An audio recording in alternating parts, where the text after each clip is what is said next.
You're going to be asking yourself, what light do I use for food photography? Hi, I'm Mike O'Toole, and I've been a food photographer for many years, certainly more than 20 years anyway.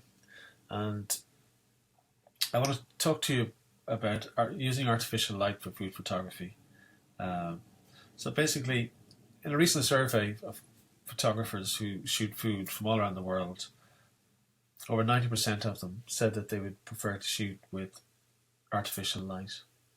Um, so, you see, as you know, food is one of the easiest subjects to take a bad picture of. If you're in a restaurant, you watch people with their phones and they're taking their phones out, but the lighting is all wrong in the restaurant, and the color again becomes all wrong. You move the food, the plate, it's just wrong. It just doesn't work. So good food photography requires an eye for detail and an ability to bring out the texture and create a sense of appetite appeal. There are thousands of food blogs out there and posts on the internet, and they just teach you to do one thing, and that is how to shoot food with daylight. And that's something which I object to.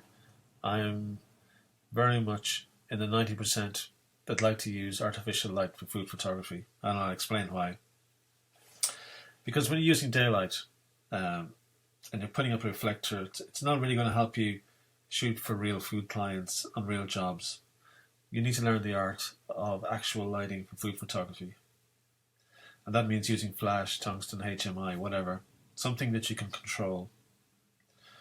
Um, if you want to be a professional or create professional looking results, you'll want to control everything about the picture making process.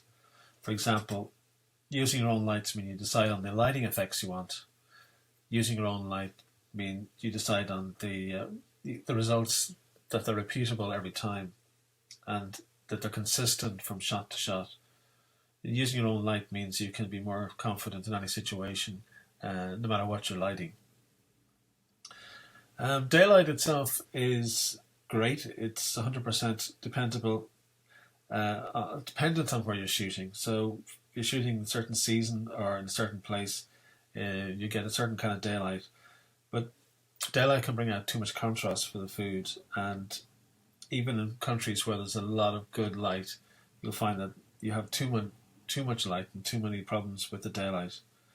Light in the natural environment can be controlled, but not really to the same level as controlling the artificial lights in the studio.